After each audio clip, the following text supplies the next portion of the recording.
saúdo nesta noite uma graça e a paz de nosso Senhor e Salvador Jesus Cristo. A Ele hoje, para todos sempre, toda honra, glória, louvor e adoração. Muito bem, queridos, estamos dando início a mais um culto online. Queremos nessa noite convidar você a adorar o Senhor nosso Deus, pois só Ele é digno de receber todo louvor. Convido você a compartilhar esta live nas suas redes sociais.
Uma vez mais, nós queremos cumprimentar todos, uma graça e a paz de nosso Senhor e Salvador Jesus Cristo. A Ele hoje, para todo sempre, toda honra, glória, louvor e adoração. Se porventura você ainda não compartilhou esta live, compartilhe aí nas suas redes sociais. Compartilhe, por favor, nos seus grupos de WhatsApp e também nos seus grupos de Facebook. Muito bem, queridos, nós estamos numa série de falando sobre o princípio da generosidade, e hoje nós vamos pregar a penúltima mensagem e no próximo domingo estaremos concluindo esta série. Ok? E hoje eu quero trabalhar com você. Nós estamos utilizando a segunda carta do apóstolo Paulo aos Coríntios, capítulo 8 e também capítulo 9. E hoje nós vamos trabalhar a partir do versículo 13 do capítulo 8 e nós vamos entrar no capítulo 9, do versículo 1 até o versículo 10. Porém, eu quero ler com você, para que a leitura não se torne extensa, uma vez que nós teríamos que ler muitos versículos, e então não quero ser cansativo. Mas depois gostaria que você lesse aí na sua casa, capítulo 8 da segunda carta, a partir do versículo 13 até o versículo 24. Hoje nós vamos ler aqui, capítulo 9 da segunda carta, versículo 1 até o versículo 10. Muito bem, leiamos então a palavra do Senhor nosso Deus. 2 Coríntios, segunda epístola do apóstolo Paulo aos Coríntios, capítulo 9, a partir do verso 1 até o verso 10. Ora, quanto à assistência que se faz a favor dos santos, não necessito escrever-vos, pois bem sei a vossa prontidão, pela qual me glorio de vós, para com os macedônios, dizendo-lhes que Acaia está pronta desde o ano passado, e o vosso zelo tem estimulado a muitos. Mas enviei estes irmãos para que a nossa glória a vosso respeito não seja vã nesta parte, mas para que, como já disse, possais estar prontos. Pois se acaso os macedônios vierem comigo e vos acharem despreparados, nós nos envergonharemos, para não dizermos vós deste firme fundamento de glória. Portanto, julguei necessário exortar a estes irmãos, para que primeiro fosse ter convosco e preparassem de antemão a vossa dádiva, já antes anunciada, para que esteja pronta como expressão de generosidade e não de avareza. E digo isto, que o que semeia pouco, pouco também ceifará, e o que semeia com fartura também ceifará. Cada um contribua segundo propôs no seu coração, não com tristeza ou por necessidade, pois Deus ama ao que dá com alegria. E Deus é poderoso para fazer abundar em vós toda a graça, a fim de que, tendo sempre em tudo toda a suficiência, abundeis em toda boa obra, conforme está escrito: espalhou, deu aos pobres a sua justiça, deu aos pobres a sua justiça permanece para sempre.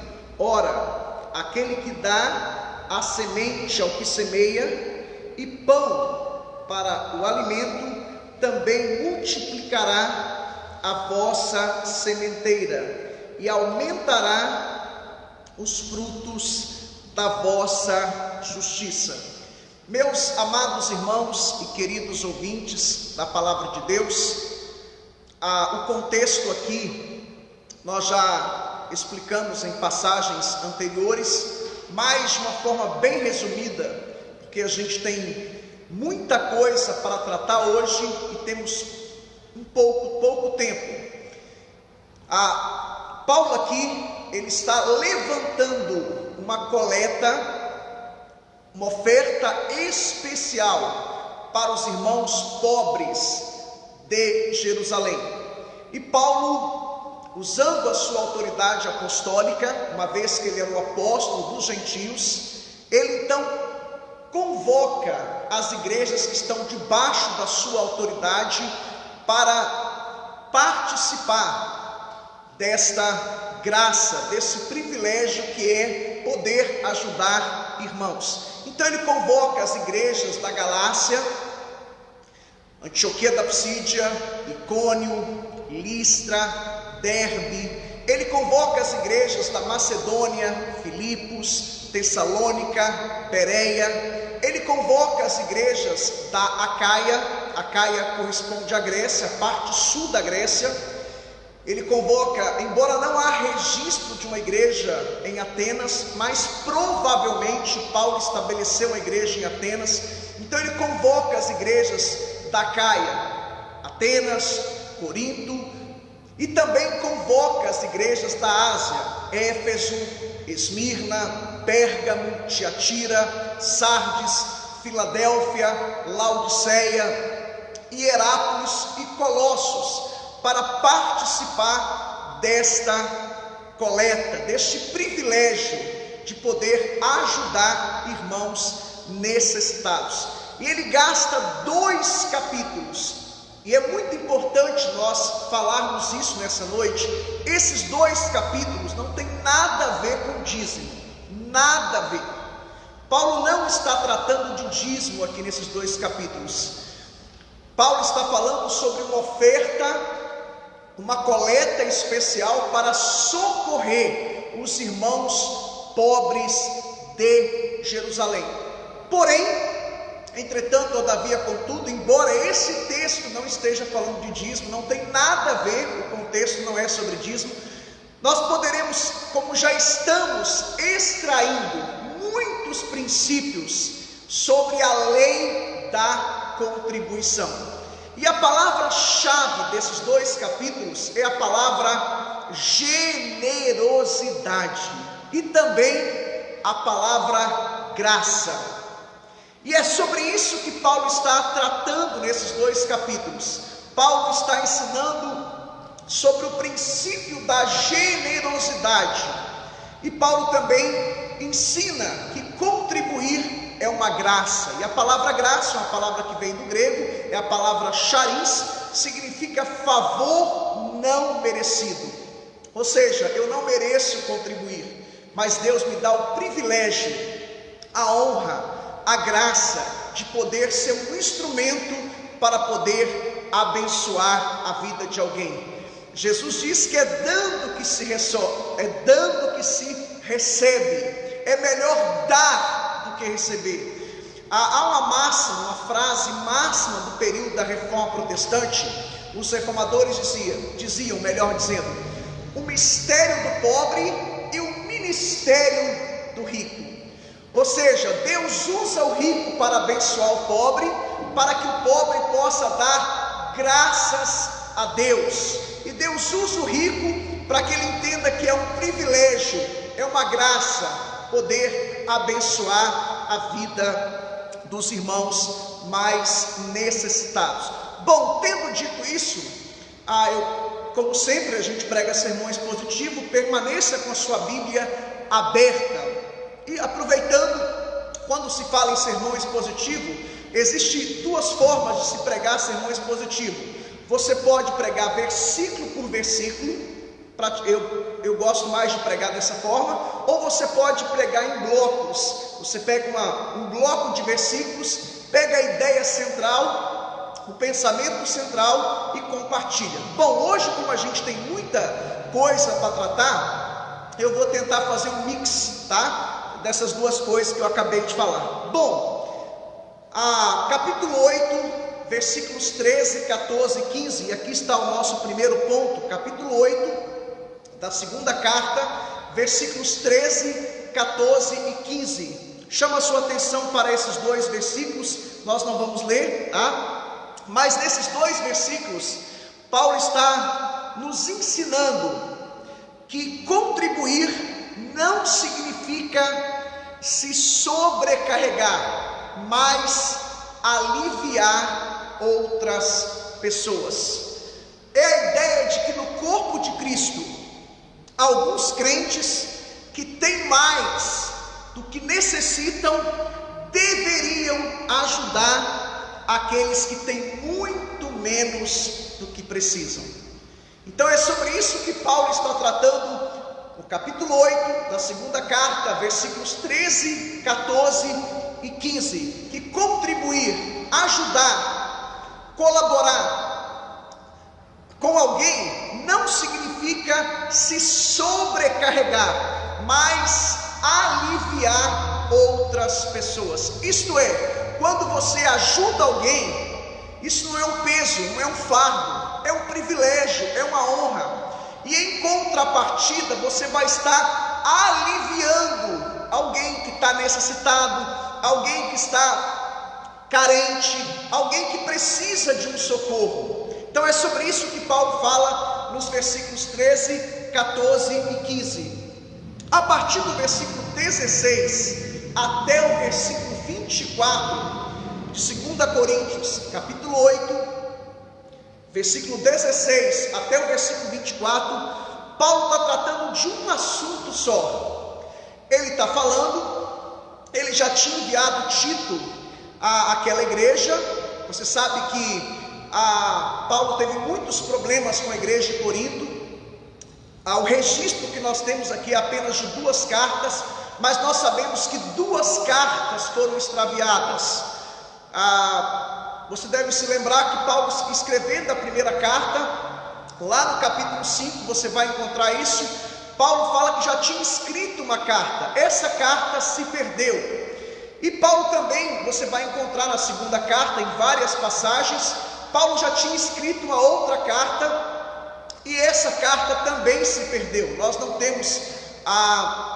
temos essas cartas, elas sumiram. Então, portanto, o que nós temos aqui, a primeira carta que está aqui, na verdade é a segunda, embora na sua Bíblia é a primeira. E a segunda carta que nós temos, ela seria então a quarta carta. A primeira carta e a terceira carta, elas se perderam. Nós não temos conhecimento, não temos informações de onde estão essas cartas. Deus, por algum motivo, por alguma razão, Ele escondeu essas cartas em algum lugar. Deus sabe aonde estão essas cartas. Então, Paulo já tinha escrito essas cartas, e Paulo tinha tido problema com essa igreja, porque Paulo tinha ido lá nesse intervalo da segunda para a terceira carta. Paulo tinha ido lá, e Paulo foi praticamente expulso daquela igreja, enxotado daquela igreja, e Paulo ficou muito triste. Aí Paulo escreve a sua terceira carta, e então ele escreve essa, então, que seria a quarta carta. E aqui ele recebe informações de Tito, que aquela igreja tinha se arrependido, que aquela igreja entendeu a mensagem de Paulo. Então é nesse contexto que ele escreve essa carta aqui, e ele então trata de vários assuntos nessa carta, e aqui especificamente nesses 2 capítulos, ele fala sobre essa coleta especial para os irmãos pobres de Jerusalém. Então, no versículo 16 até o versículo 24, Paulo, que enviou Tito, ele está falando aqui sobre como lidar com o dinheiro. Você sabe que quando você lida com o dinheiro dos outros, você tem que ter uma certa prudência, uma certa cautela. E Então Paulo está falando aqui, olha, eu já enviei Tito, uma pessoa que vocês conhecem o caráter de Tito, sabem que ele é honesto, sabem que ele é íntegro, e Paulo fala, olha, de uma comissão para levar essa oferta para Jerusalém, e uma comissão para administrar essa oferta. Sabe, irmãos, e aqui eu quero abrir um parênteses. A gente está vivendo dois extremos hoje no meio da igreja evangélica brasileira.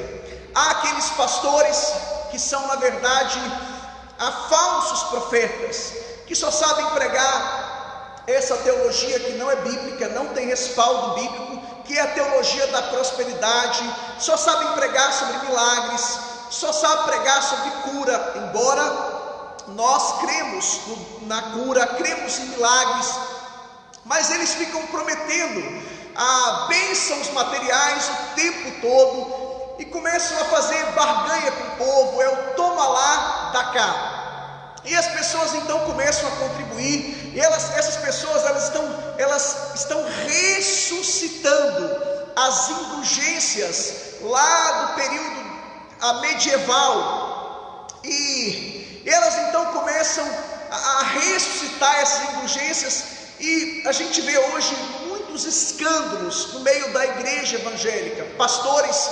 milionários, bilionários, e não é compatível com o evangelho do Novo Testamento. Quando a gente estuda, a biografia, a vida de Jesus, a biografia, a vida dos apóstolos, a gente chega à conclusão que não é compatível. Então, Paulo está tratando aqui como que a liderança de uma igreja deve lidar com o dinheiro. E basicamente o que Paulo está falando aqui é que a liderança tem que lidar com o dinheiro com honestidade. Tem que ser honesto.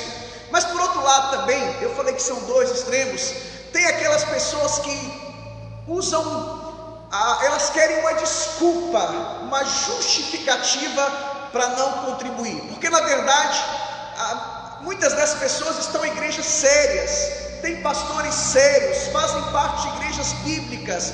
Então essas pessoas na verdade não contribuem, embora arrumam desculpas e justificativas, mas na verdade não contribuem porque de repente falta fé, de repente não tem uma confiança em Deus nessa área, de repente porque são avarentas mesmo, de repente porque ainda são escravas do dinheiro.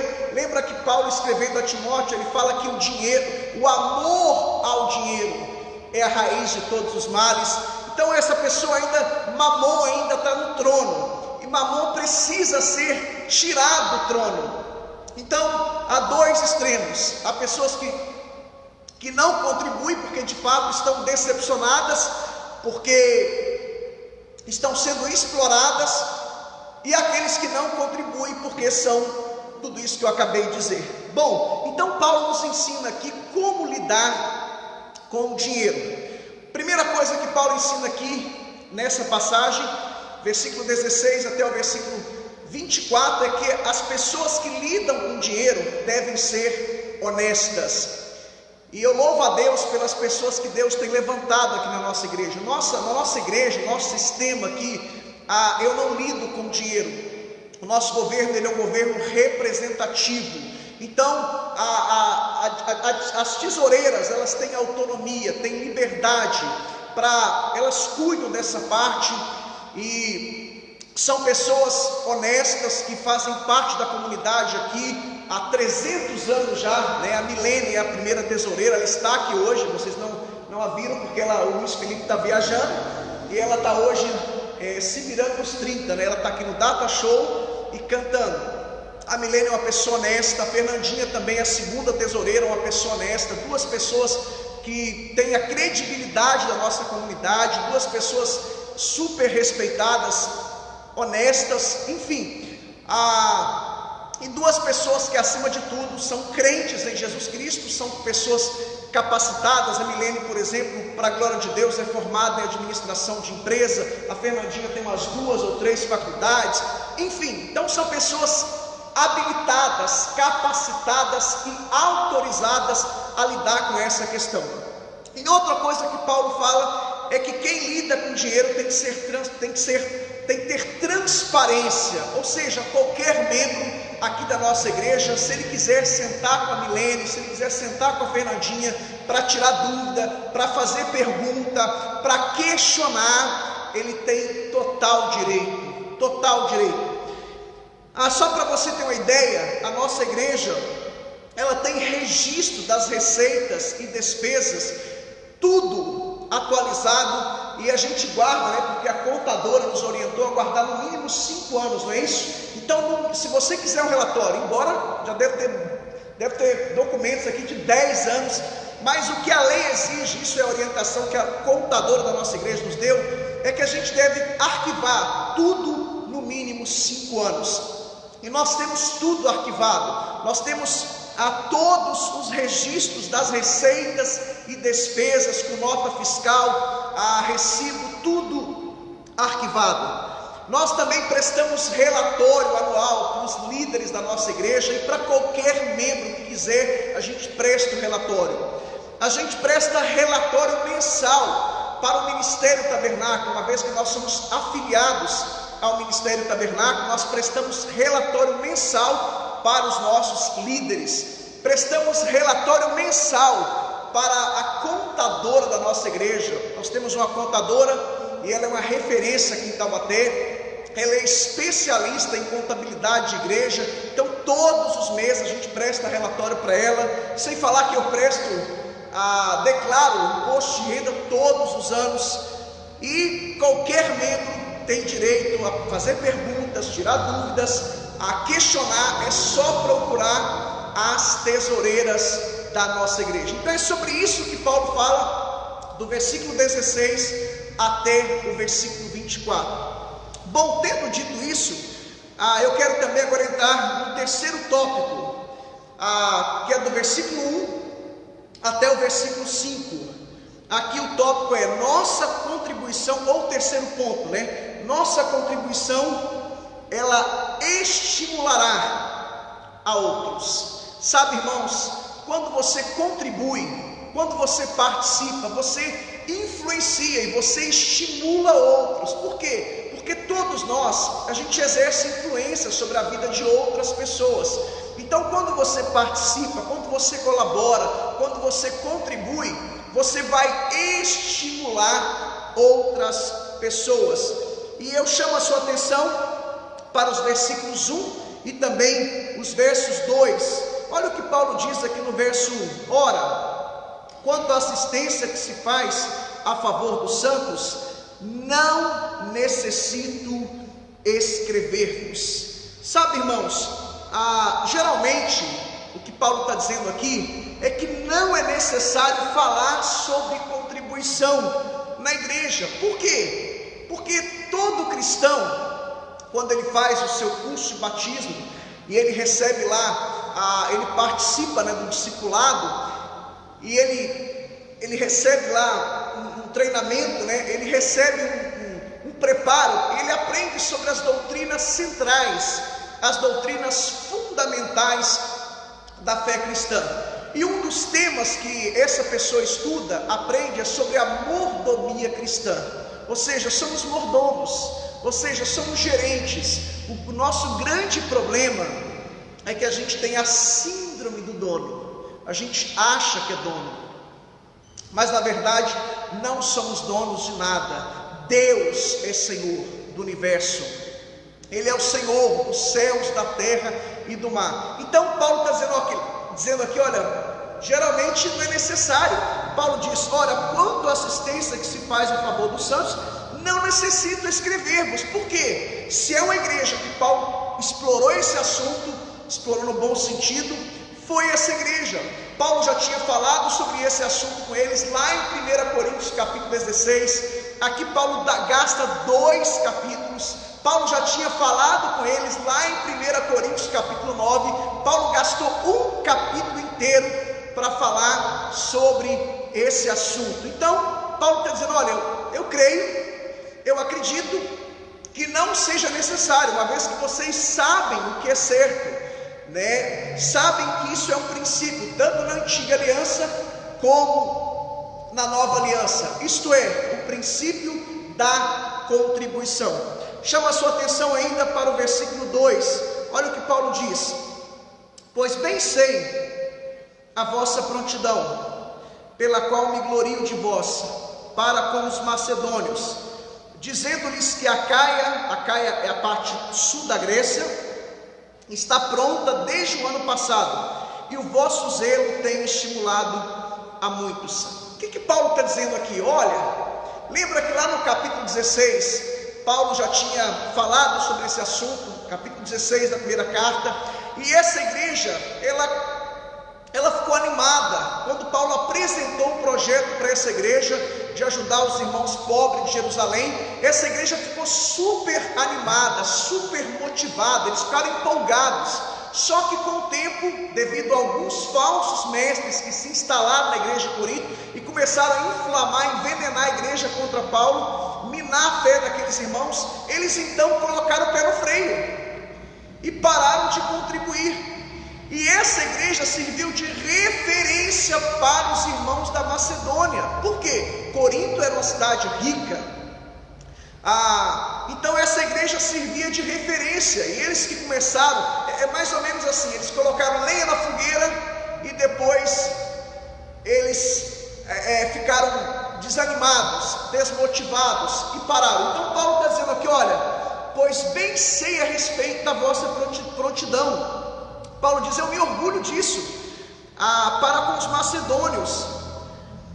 E Paulo diz mais, dizendo-lhes que a Caia está pronta desde o ano passado. Ou seja, Paulo dava relatório, olha, os irmãos de Corinto estão prontos, eles vão participar, eles vão contribuir. Então, esse é o tópico aqui. Esse versículo diz que as igrejas generosas, elas são um exemplo para outras igrejas. É sobre isso que o versículo 2 diz, que quando você é generoso, você estimula outras pessoas. Então essa igreja, a igreja de Corinto, que era um exemplo, que tinha servido como estímulo para as igrejas da Macedônia, eles que colocaram lenha na fogueira no bom sentido, agora eles estão dando uma pausa. E então Paulo está dizendo, olha, vocês que deram continuidade, vocês que começaram, agora devem dar continuidade. Então, pessoas generosas, elas estimulam outras pessoas. É muito ruim, muito chato você chegar perto de uma pessoa e essa pessoa só reclamar da vida, só falar mal dos outros. E geralmente essas pessoas são pessoas pessimistas, né? São críticos de plantão. E essas pessoas, elas acabam envenenando, inflamando. E é muito bom quando você chega perto de uma pessoa, ela é uma pessoa otimista, uma pessoa que só fala coisas boas, no sentido que vai te edificar, que vai te construir. Ou seja, é muito bom quando você chega perto de uma pessoa generosa e ela passa a te contagiar, ela passa a dar testemunhos, contar bênçãos do que Deus está fazendo na sua vida e através da sua vida. Isso vai estimular outros irmãos. Aí do verso 3 até o verso 5, olha o que Paulo diz: mas enviei estes irmãos para que a nossa glória a vosso respeito não seja vã nessa parte, mas para que, como já disse, possais estar prontos. Pois se acaso os macedônios vierem comigo e vos acharem despreparados, nós nos envergonharemos, para não dizermos vós, deste firme fundamento de glória. Portanto, julguei necessário exortar a esses irmãos, para que primeiro fossem ter convosco e preparaste de antemão a vossa dádiva, já antes anunciada, para que esteja pronta como expressão de generosidade e não de avareza.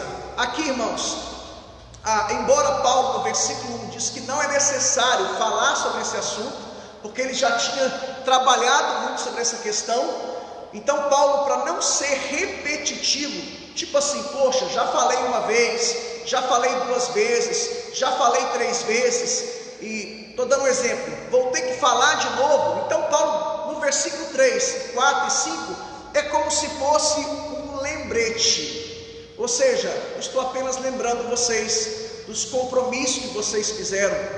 E quantas vezes, irmãos, nós fazemos compromissos e muitas vezes não cumprimos.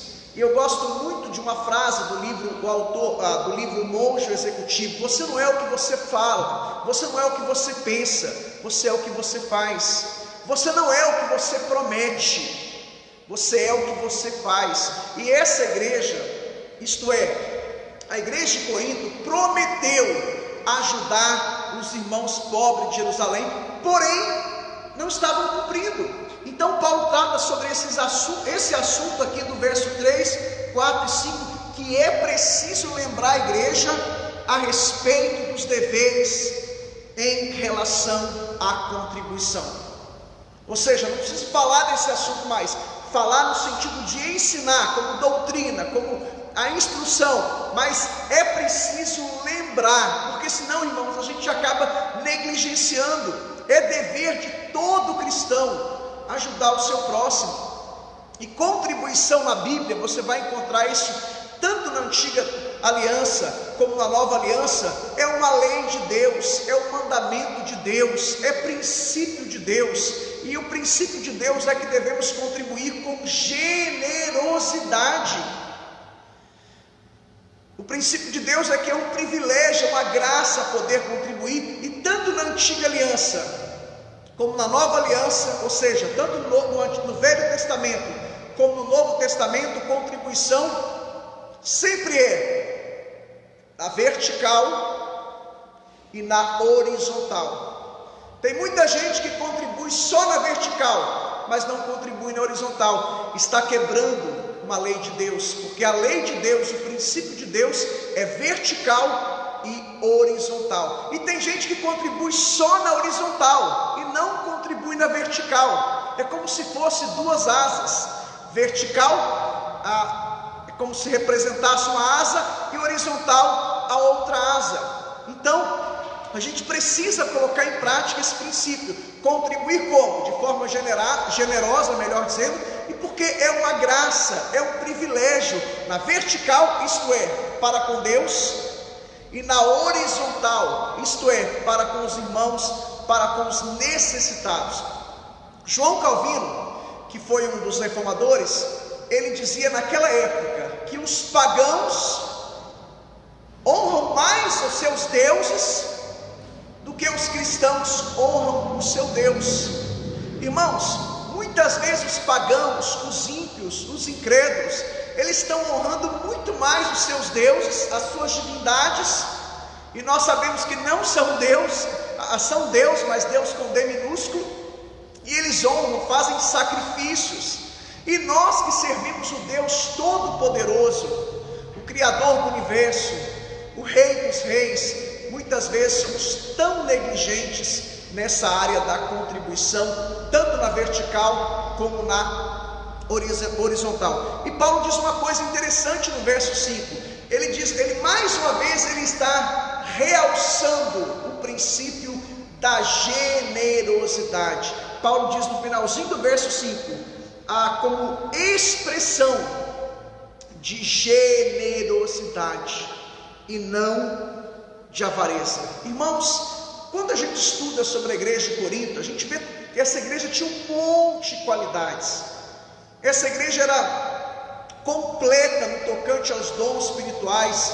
Lá tinha bons teólogos, bons pregadores, porém tinha até confusão. Eles tinham tanto conhecimento, tanta informação nessa área, que Paulo chamou essa igreja de meninos, chamou eles de carnais. E aqui Paulo uma vez mais fala de uma outra deficiência dessa igreja, uma outra debilidade.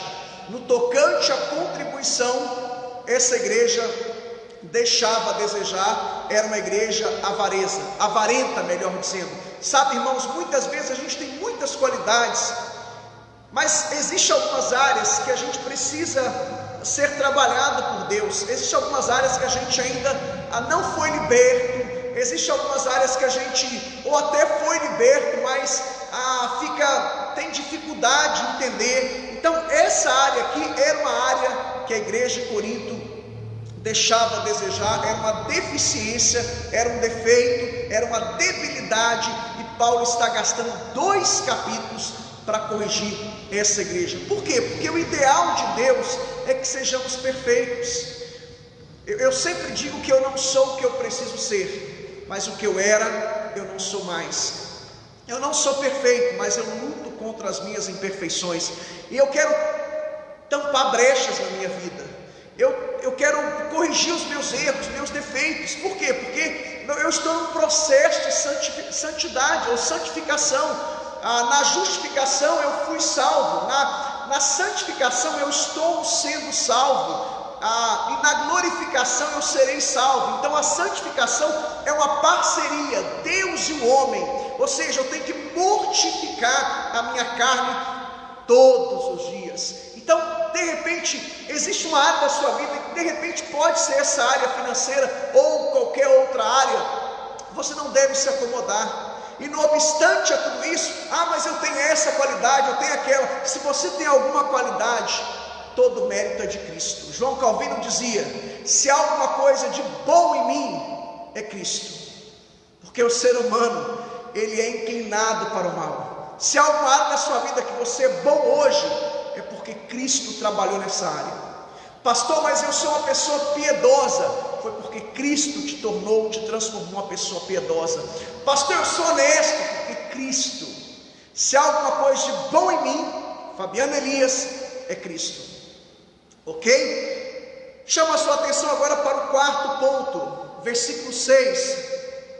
Olha o que Paulo disse: e digo isto, que o que semeia pouco, pouco também ceifará, e o que semeia com fartura também ceifará.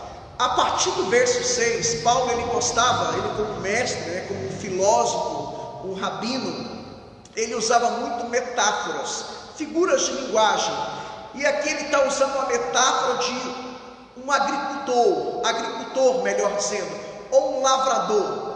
E eu fui criado na zona, embora a minha cidade é uma cidade, fui criado na zona urbana, mas convivendo na zona rural. Meus tios, meus parentes, eles tinham roça, eu ia muito para a roça, e eu convivi muito diretamente com agricultores, inclusive os meus cunhados são agricultores. Tenho 2 cunhados que são degustadores de café, 2 que são produtores rurais. Então eu convivi e convivo até hoje com produtores rurais, tanto é que o meu café só vem de Minas. Então, só para você ter uma noção, eu cresci, todo produtor, todo agricultor, todo lavrador, ele é o primeiro a desfrutar daquilo que ele plantou. E ele, quanto mais ele planta, mais ele colhe. Esse ano lá na minha região, eu sou do leste de Minas, ano passado, se eu não me engano, o ano retrasado, a colheita de café, a minha região é a região que sobrevive da agricultura, do café. A leste de Minas é uma das referências do Brasil, como aqui em sul de Minas. E ano passado, ano retrasado, conversando com um dos meus cunhados, ele disse: olha, esse ano a colheita foi fraca, mas esse ano lá em Lajinha, a minha cidade, a colheita vai ser muito grande, e eles vão colher muito. Mas o segredo é, se você planta muito, você colhe muito. E Paulo está usando uma metáfora aqui, a partir do verso 6, para falar sobre, ele compara, ele faz uma analogia da oferta com a semente. E olha o que ele diz no versículo 6: quem planta pouco, colhe pouco. Quem planta muito, colhe muito. Porém, algumas pessoas podem estar pensando agora: então eu vou contribuir, vou dar muito, vou ajudar muitas pessoas, porque assim eu recebo muito de Deus. Você está quebrando o princípio que Paulo gastou em todos esses 2 capítulos, que é o princípio da generosidade. Eu não dou com a intenção de receber, eu dou porque Deus me deu. Se você contribui, se você ajuda alguém com essa motivação de fazer troca, barganha, toma lá, dá cá, essa é uma motivação errada, e certamente o Senhor Deus não vai te abençoar. A motivação correta: eu vou contribuir, eu vou ajudar, eu vou colaborar com o espírito de generosidade, ou seja, eu não quero nada em troca. Eu dou porque Ele me deu primeiro. Eu dou porque tudo que sou, tudo que tenho pertence a Ele. Eu dou como expressão da minha gratidão para com Ele. Eu dou como demonstração de amor. Eu dou porque eu sou altruísta. Eu dou porque eu sou generoso. Eu dou porque faço isso como ato de fé, como ato de obediência à palavra do meu Deus. Eu dou porque eu confio nas promessas do meu Deus. Então o versículo 6, Paulo está ensinando aqui o princípio da colheita. Sabe, irmãos, Deus, Ele é tão generoso que Ele te dá a liberdade de plantar o que você quiser. Isso se aplica a todas as áreas da nossa vida. Ele te dá a liberdade, o direito de você plantar o que você quiser. Se você plantar amor, você colhe amor. Se você plantar ódio, você colhe ódio. Se você plantar raiva, você vai colher raiva. Então plantar é opcional. Porém, nunca se esqueça dessa regrinha. Ele é tão justo que você vai colher exatamente o que você plantou. Isso se aplica a todas as áreas. Sabe, irmãos, quando contribuímos, e é sobre isso que o verso 6 diz, estamos plantando, não só no nosso campo, mas também no campo alheio. E segundo a teologia paulina, a oferta aqui, ela é comparada. Paulo faz a analogia, a metáfora de uma semente.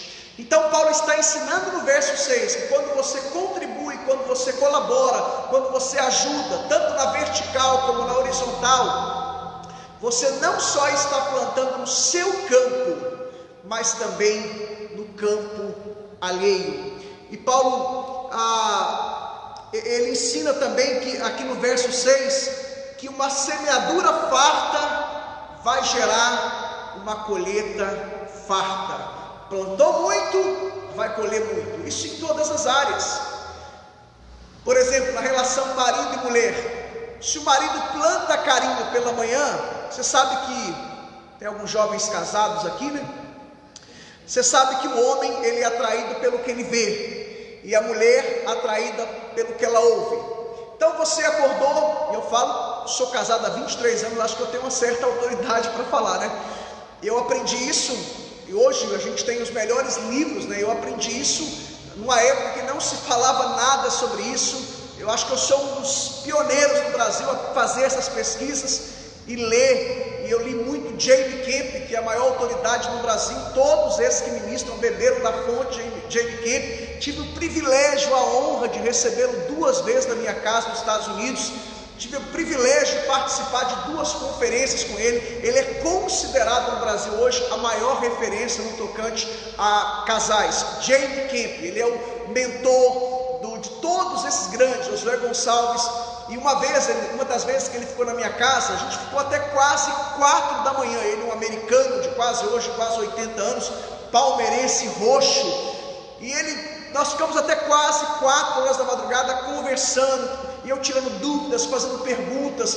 E eu falei, nossa, eu queria ter te conhecido há quase 15, 20 anos atrás, que era a época que eu tinha casado. E ele me tirou muitas dúvidas. Então a mulher é atraída pelo que ela ouve, o homem pelo que ele vê. Aí o marido chega para a esposa de manhã e já começa a maltratar a esposa. Aí à noite ele procura a esposa. Meu querido, sinto muito, como se diz em inglês, I'm sorry. A loja não vai abrir, a loja vai ficar aberta, porque a mulher é atraída pelo que ela ouve, e o homem pelo que ele vê. O homem foi trabalhar, esqueceu, foi jogar bola, nem lembra daquilo mais. Aí ele chega à noite, vamos brincar? A mulher fala, não, o circo está fechado hoje, não tem brincadeira. Então, você já tem que preparar o terreno durante todo o dia. Se você plantou carinho pela manhã, você vai colher carinho à noite. Isso se aplica em todas as áreas da vida. O que você planta, você vai colher. Uma semeadura farta vai gerar uma colheita farta. Comece a investir tempo de qualidade. E é sobre isso que Paulo fala aqui no versículo 6. Para Paulo, na cabeça de Paulo, a teologia paulina é: contribuir é como lançar sementes. Todas as vezes que eu contribuo na vida do Samuel, da Milene, do Felipe, da Julie, não estou falando só de um tocante de finanças, money, prata, não. Mas se eu colaboro de alguma forma, se eu estou contribuindo de alguma forma, é como se eu estivesse lançando sementes. Talvez você esteja dizendo assim: poxa, ajudei fulano de tal, ajudei Beltrano, ajudei Ciclano, ajudei Herculano, e o que eu colhi? Colhi ingratidão, colhi traição, colhi quebra de aliança. Querido, a colheita vem de Deus. Nunca espere colheita dos homens, nunca espere elogio dos homens. Muitas vezes o que você pode esperar dos homens é crítica, quebra de aliança, traição, ingratidão, falsidade, hipocrisia. Faça pelos outros como se estivesse fazendo para Deus, porque a colheita não vem dos homens, a colheita vem de Deus. Se você faz algo esperando receber algo em troca da pessoa, você vai se frustrar, provavelmente você vai se frustrar e provavelmente você vai se decepcionar, porque a gente vive uma crise de ingratidão. Hoje, você encontrar uma pessoa grata, algo que deveria ser regra, virou exceção, infelizmente. Então é sobre isso que Paulo trata aqui no versículo 6, que a quantidade da colheita é determinada pelo número de sementes plantadas. Plantou muita semente, vai colher muita. Vai dar uma árvore grande, com muitas flores, frutos. Mas plantou pouca, vai colher poucas, ok? Vai colher pouco, melhor dizendo. A pessoa que doa pouco, vai receber pouco. A pessoa que doa muito, recebe muito. Eu chamo a sua atenção para o versículo 7. Olha como que Paulo ele é didático, irmãos. Aí para o cara tipo assim: poxa, então eu vou fazer loucura. Não. E infelizmente muitos pastores mal intencionados, eles pegam esse versículo 6 e aplicam de uma forma que eles tiram até o couro do cabra. Eles fazem loucuras, eles começam a usar de poder de persuasão, poder de manipulação. Só que eu quero que você se atente ao versículo 7. Olha o que Paulo diz no verso 7: cada um contribui segundo propôs no coração, não com tristeza ou por necessidade, pois Deus ama ao que dá com alegria. Ou seja, não existe pressão na hora da cobrança, você não da contribuição. Você não pode contribuir por constrangimento, porque alguém está te obrigando, alguém está te forçando. E uma vez mais repito, esse versículo não fala de dízimo, ele está falando de oferta, ok? Porque muitos pegam esse versículo aqui, olha o que o Novo Testamento ensina, só que o contexto aqui é oferta, não tem nada a ver com dízimo. Então, no versículo 7, Paulo está ensinando, e é o quinto ponto, o princípio da doação segundo a sua livre decisão. Você vai contribuir, mas segundo a sua livre decisão. Você tem autonomia, você tem liberdade para contribuir segundo o que você sentiu ou desejou no coração, ou seja, segundo tiver proposto no seu coração, ou uma tradução melhor, segundo aquilo que Deus colocou no seu coração, segundo aquilo que Deus falou no seu íntimo, no seu interior. Então, a contribuição, eu vou contribuir segundo o que Deus propôs no meu coração, segundo o que Deus colocou no meu coração, segundo o que Deus falou no meu interior, no meu íntimo. Não que alguém me obrigou, me forçou, me manipulou, me pressionou. Não é. É o princípio da livre decisão. E Paulo diz uma outra coisa interessante aqui: não com tristeza, porque infelizmente muitos contribuem, mas com tristeza, porque ainda tem um apego ao dinheiro, E a ideia aqui no grego de não contribuir com tristeza é que, ou seja, não é uma perda contribuir, é um investimento. Por isso que você não pode contribuir com tristeza, porque você está investindo em pessoas, no reino de Deus e no seu campo. Então, no tempo de Deus, você vai colher aquilo que você plantou. No tempo de Deus, tá? Não é no seu tempo, não é na sua hora, não é no tempo dos homens, é no Kairos de Deus. Você vai colher tudo aquilo que você plantou. E de repente, nem é você que vai colher. De repente são os seus filhos. A ciência já provou que o meu filho Gabriel, por exemplo, ele tem 50% meu DNA e 50% DNA da minha esposa. Então tem muita coisa que eu plantei e que ele vai colher. Tem muita coisa que eu estou colhendo hoje, foram coisas que o meu sogro plantou. Meu sogro é um pastor há quase 50 anos, aliás, mais de 50 anos, e por eu ter casado com a Suzy, eu então entrei no pacote. Então muita coisa que eu estou colhendo hoje, meu sogro plantou. Muita coisa que eu estou colhendo hoje, meus pais plantaram, meus avós plantaram.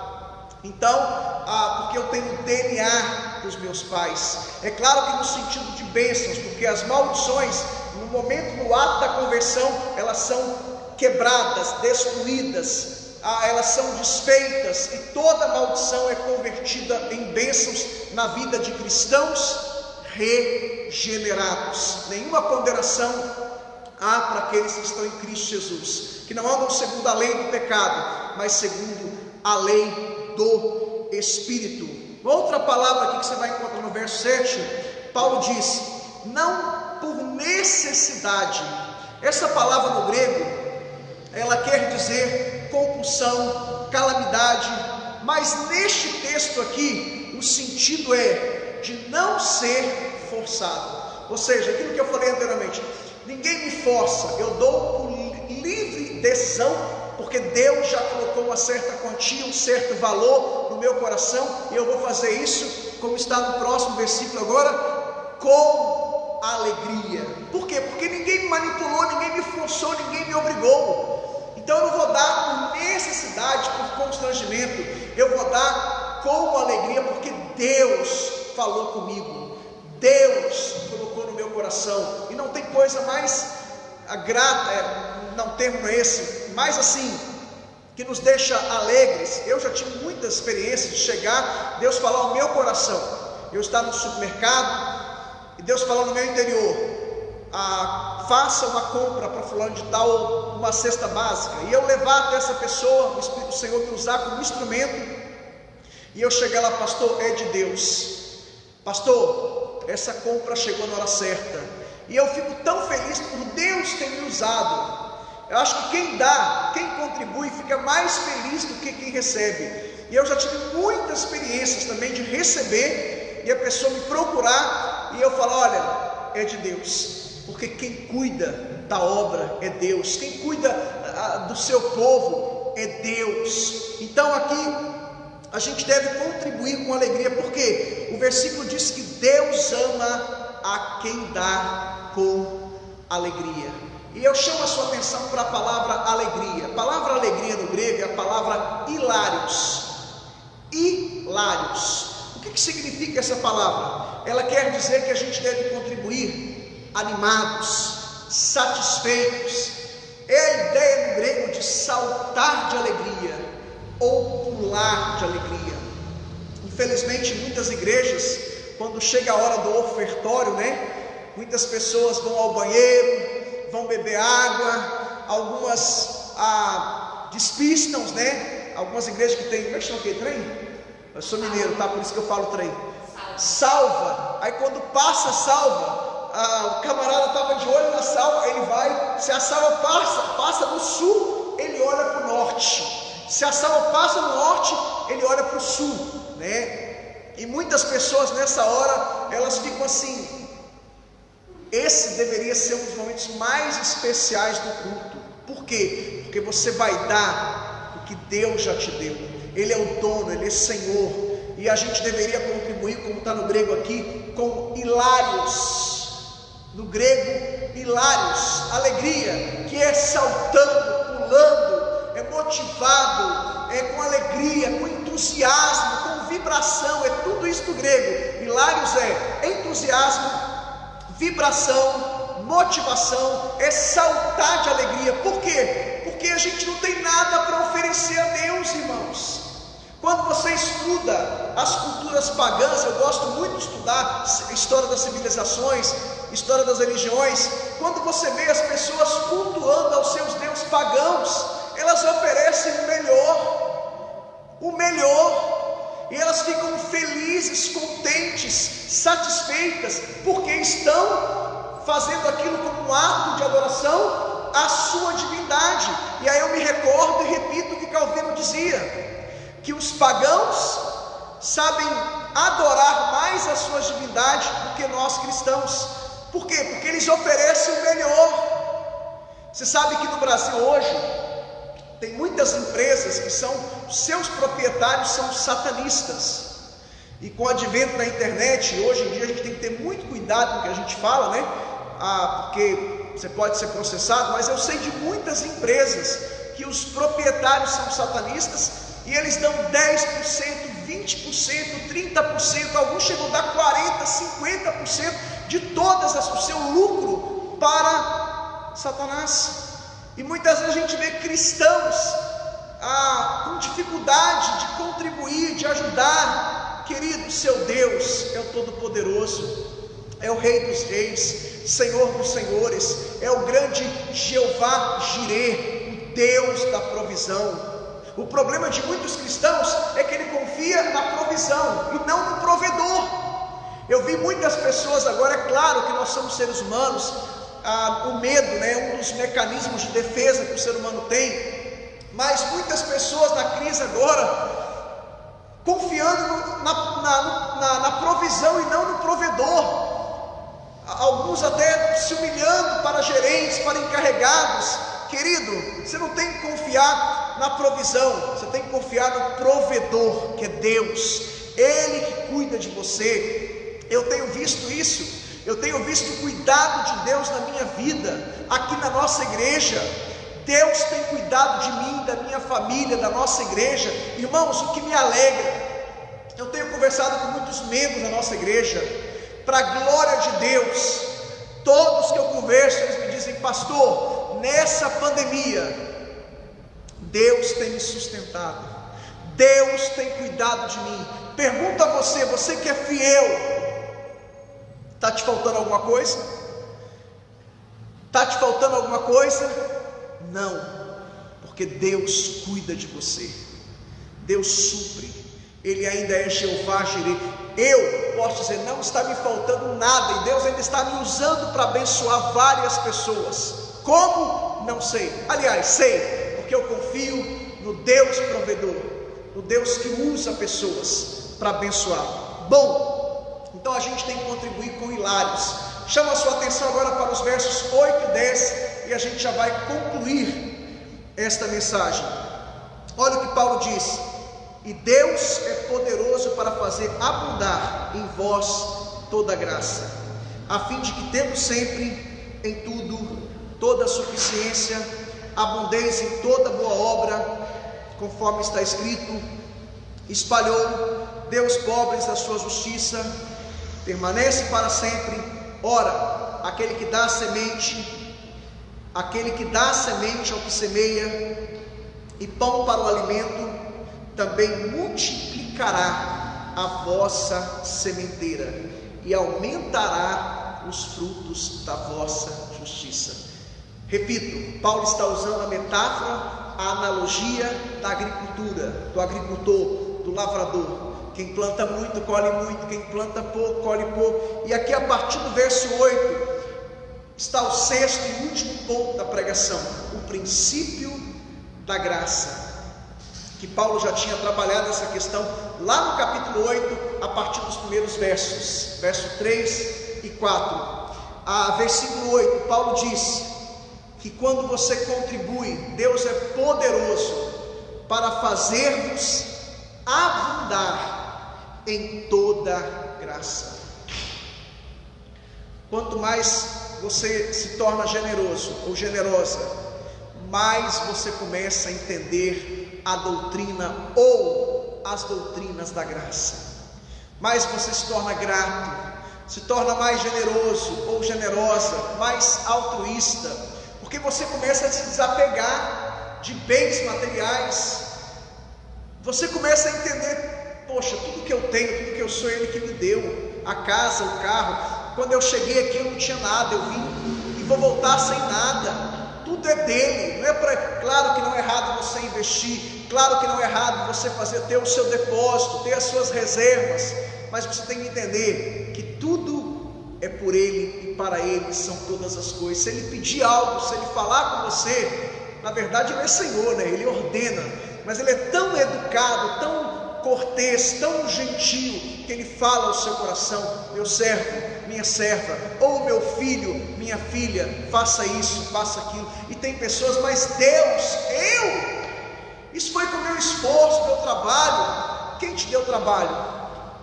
Quem te deu saúde? Quem é que mandou os clientes até você? Quem é que abriu as portas? Tudo é o Senhor. Nunca diga que é a sua força, que é a sua capacidade. É o Senhor, é o Senhor, é o Senhor. E Paulo diz mais aqui no verso 8: para que abundeis em toda boa obra. Ou seja, você vai ser abundante, você vai, a sua obra, Deus vai abençoar o trabalho das suas mãos. A Bíblia diz que a alma generosa prosperará. A Bíblia diz que aquele que ajuda o pobre, a Deus empresta, e Deus não fica devendo nada a ninguém. Ele paga com juros e correção monetária, porque Ele é Senhor, Ele é Rei dos Reis. Verso 9, Paulo aqui, ele está ilustrando o que está lá em Salmos 112, versículo 9. Se você tiver uma Bíblia, algumas Bíblias tem lá uma referência, e aqui ele está fazendo uma referência do Salmo 112, versículo 9, onde o homem que serve ao Senhor espalha a sua riqueza, como o fazendeiro espalha as suas sementes. Se você é um servo de Deus, Paulo está fazendo a analogia do fazendeiro, do agricultor, do lavrador. É como um fazendeiro que espalha as suas sementes, porque ele sabe que certamente no tempo e na hora de Deus ele vai colher.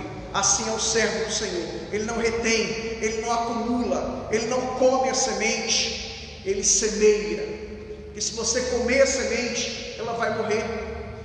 Se você guardar a semente, ela vai apodrecer. Mas se você semear a semente, ela vai germinar, vai brotar, vai crescer e vai produzir frutos para a glória do nome do Senhor.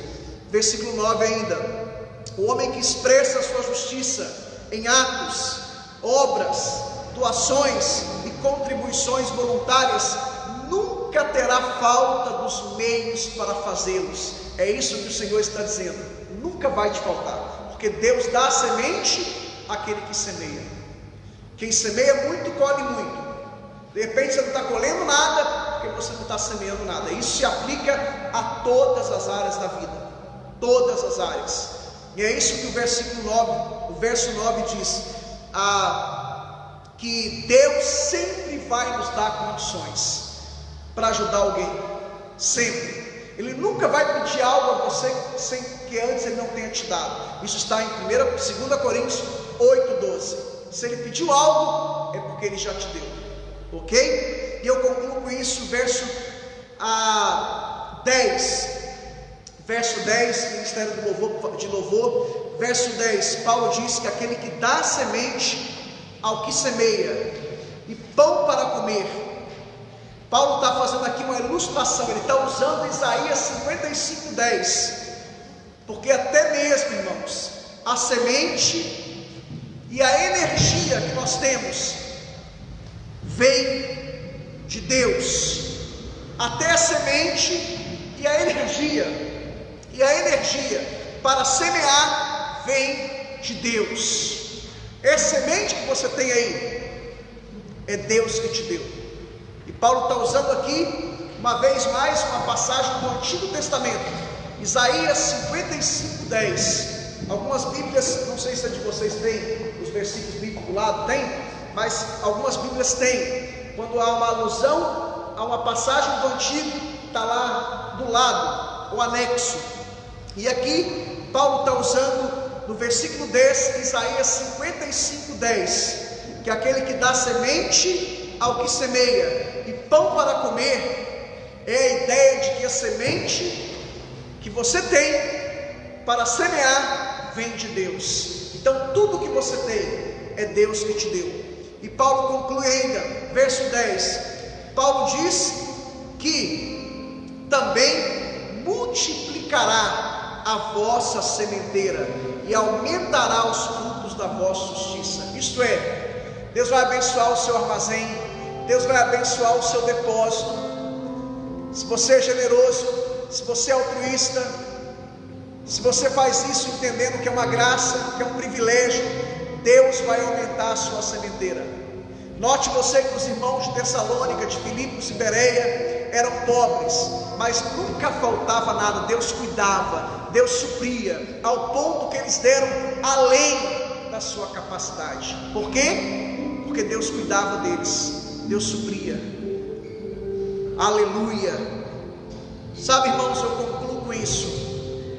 Paulo retratou a generosidade dos cristãos como uma imagem viva do fazendeiro plantando e colhendo. Nunca pare de plantar, porque se você parar de plantar, seja em qualquer área, você vai parar de colher. Plante e a colheita virá certamente no tempo do Senhor. Que Deus te abençoe nessa noite.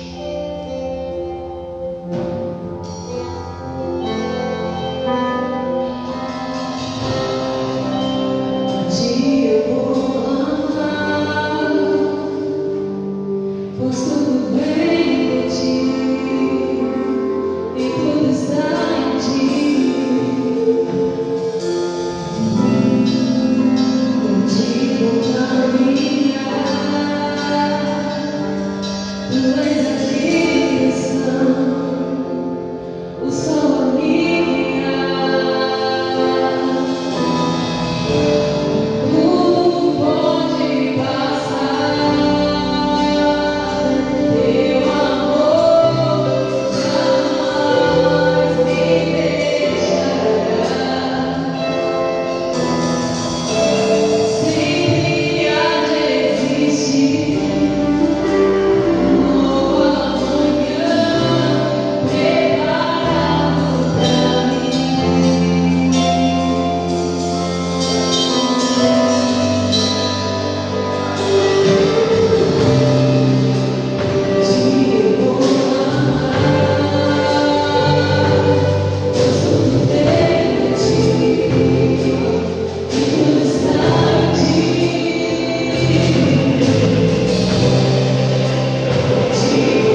você, eu quero pedir a bênção de Deus para a sua vida nessa noite, em todas as áreas. Essa palavra, embora o contexto seja um contexto de uma oferta especial para os irmãos pobres de Jerusalém, mas uma das regras da hermenêutica é que o texto só tem um sentido, mas você pode fazer muitas aplicações. Portanto, você pode aplicar tudo que você ouviu aqui em muitas áreas da sua vida. A lei da semeadura, ela se aplica em todas as áreas. Eu quero orar por você nessa noite, para que você possa ser um semeador. E você vai semear em todas as áreas. Vai semear amor, perdão, a solidariedade, koinonia, que é comunhão no grego, assistência, apoio. Vai plantar generosidade, vai plantar altruísmo, vai plantar gratidão, vai plantar amor. Enfim, você pode aplicar essa palavra em muitas áreas. Eu quero orar por você agora. Pai, em nome de Jesus, obrigado pela tua palavra. Ela é o nosso alimento, ela é a nossa única regra de fé e prática. Ajude-nos, ó Pai, a colocarmos em prática a sua palavra, que possamos, ó Pai, colocarmos em prática a lei da semeadura, e que possamos semear gratidão, que possamos, Senhor, semear amor, perdão, altruísmo, generosidade, colaboração, contribuição, koinonia, assistência, que possamos plantar, Senhor, somente coisas boas, porque a lei da semeadura, ela é um princípio bíblico, é uma lei estabelecida pelo Senhor na sua palavra, e não vamos esperar retorno das pessoas, porque a colheita, ela vem de Deus. O Senhor que vai nos recompensar, conforme está lá em 1 Coríntios 15:58, que o nosso trabalho em Deus não é em vão, a recompensa vem do Senhor. Embora a gente não faz com essa motivação, a gente faz como expressão de gratidão e demonstração do nosso amor, porque o Senhor já nos deu primeiro. Nós queremos apenas retribuir, dar ao Senhor e às pessoas um pouco do muito que o Senhor tem nos dado. Abençoa cada vida, abençoa cada família, que o Senhor Deus abençoe a sua vida, que o Senhor Deus abençoe a sua casa, que o Senhor Deus abençoe o seu trabalho, que o Senhor Deus abençoe o seu ministério, que o Senhor Deus abençoe os teus negócios, que o Senhor Deus te fortaleça durante esse período de pandemia, que Ele te renove, que Ele te restaure, que Ele te cure, que Ele te levante, que Ele te fortaleça, que Ele te desperte para orar, para jejuar, para buscar a face dEle, a presença dEle, que Ele te renove nesta hora, em nome de Jesus. Receba renovo, receba restauração, receba a bênção de Deus, em nome de Jesus.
tem participado. Que o Senhor Deus te abençoe rica e abundantemente. Se você ainda não compartilhou esta live, compartilhe nas suas redes sociais. A gente sabe que muitas pessoas assistem os nossos cultos depois, porque nem todos aqui da nossa igreja têm o Facebook. E depois o presbítero Samuel, ele cuida dessa parte. Qual que é o termo? Baixar? Ele vai baixar depois e vai colocar no YouTube. E amanhã muitos estão assistindo depois pelo YouTube, né? Então que o Senhor Deus te abençoe. Você que está assistindo, participando desse culto. Aliás, você não está assistindo, você está cultuando, né?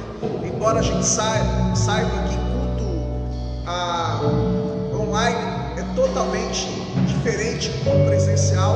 O modelo bíblico é culto presencial, né? Isso é um modelo bíblico.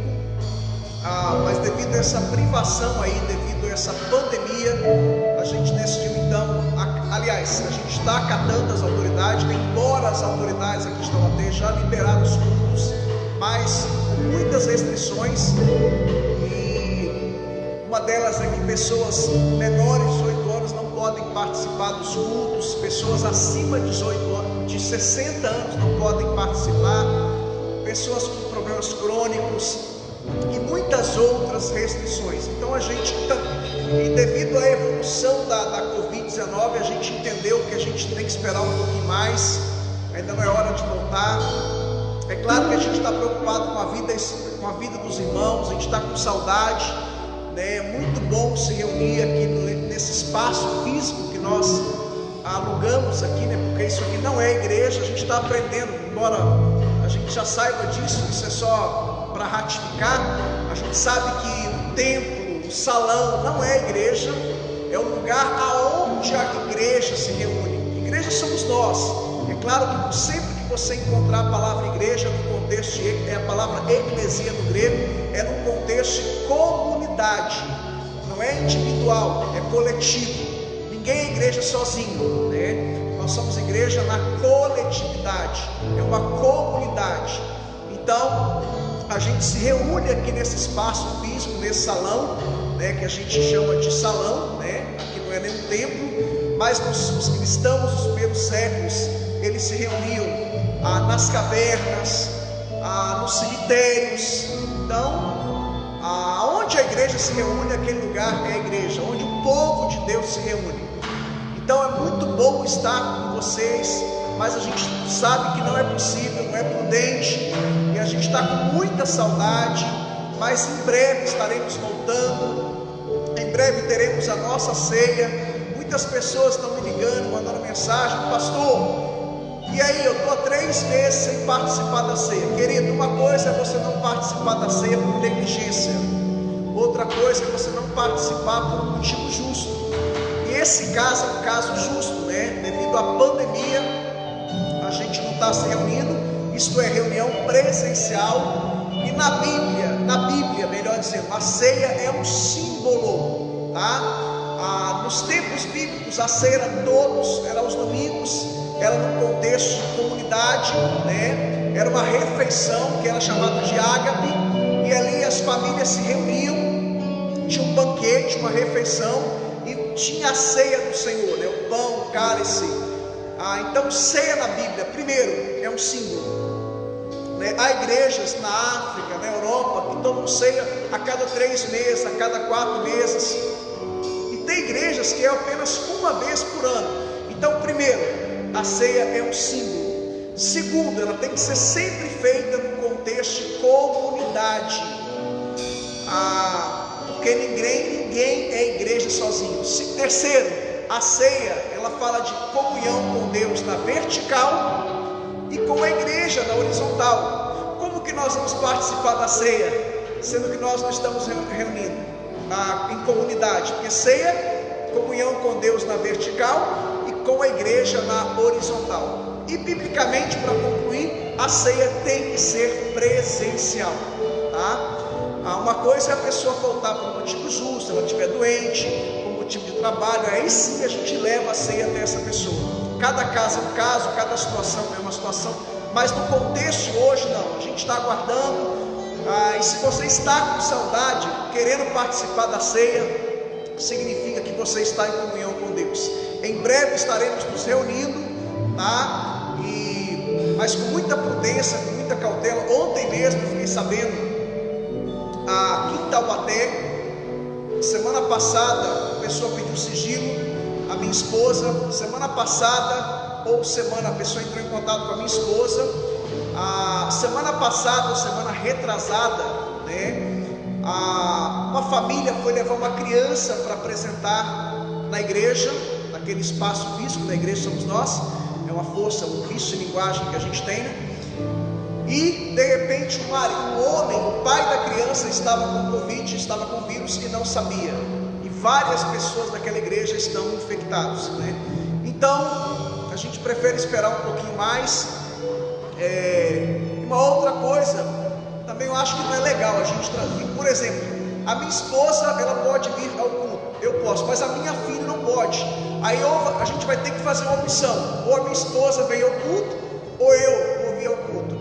E assim muitas famílias, por exemplo, você, Ricardo, se você vier, a sua filha não pode vir, então alguém vai ter que ficar com a sua filha. Eu acho que isso mais divide do que une as famílias. E sem falar que cada um é cada um, cada pessoa é cada pessoa, mas nós somos uma comunidade, né? Se o idoso da minha igreja não pode participar do culto, se as crianças não podem participar, eu acho que eu também não posso, porque nós somos uma comunidade, né? A gente está junto para tudo. Então eu até visitei a irmã Maria Caridade essa semana, né? Foi aniversário dela, inclusive mando um abraço. Eu falei: olha, um dos motivos que a gente não está fazendo culto é porque a gente quer preservar a saúde da senhora e das pessoas e outros mais, né? A integridade física das pessoas. Então é isso aí, tá bom? Tamo junto, é nós, como diz o pessoal que está batendo, né? A cultura, e a gente tem que se adaptar, né? Já que eu moro aqui há muitos anos, então é muito comum, né, o taubatiano falar tamo junto, é nós, né? Tô aprendendo a falar essas coisas ainda, mas vamos lá. Bom, vamos orar finalizando. A Milene participou do culto hoje, né? Mas estava aqui porque o Luiz Felipe está viajando. O Luiz Felipe é nosso cinegrafista. Ele está em viagem, ele fica cuidando do celular e cuidando do computador. Mas quinta ele viajou, aí quinta eu, Samuel e Milene cuidamos do celular. E hoje eu estou cuidando do celular e a Milene está cuidando do data show, do computador, e está cantando, tá? Então a Milene vai estar orando, finalizando. O presbítero Samuel vai estar orando, dando a bênção apostólica.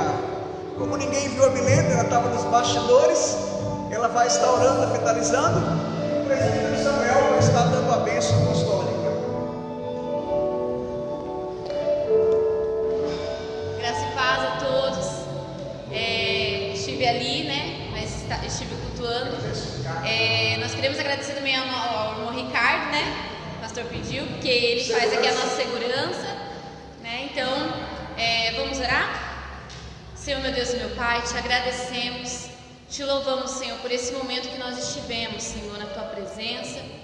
Nós queremos te agradecer por tudo aquilo que o Senhor tem feito, Jesus, nas nossas vidas. Obrigada pela tua palavra, Senhor. Obrigada pelo alimento que o Senhor nos deu essa noite. E que esse pão, Senhor, ele venha por longos dias, Senhor, nos sustentar. E que nós possamos meditar nessa palavra, Senhor, todos os dias dessa semana. Pai, que o Senhor venha nos nutrir com os nutrientes que vêm do teu trono, Pai. Nós te agradecemos por cada irmão que esteve na tua casa, que esteve participando aqui conosco. Pai, que o Senhor venha abençoar essa semana, que o Senhor venha abrir portas para aqueles que estão com as portas fechadas, Pai. Que o Senhor venha abrir portas de emprego, que o Senhor venha abençoar a família de cada um e alcançá-los, em nome de Jesus. Nós te agradecemos por tudo que o Senhor realizou e que o Senhor vai realizar, Pai, em nossa vida. Amém.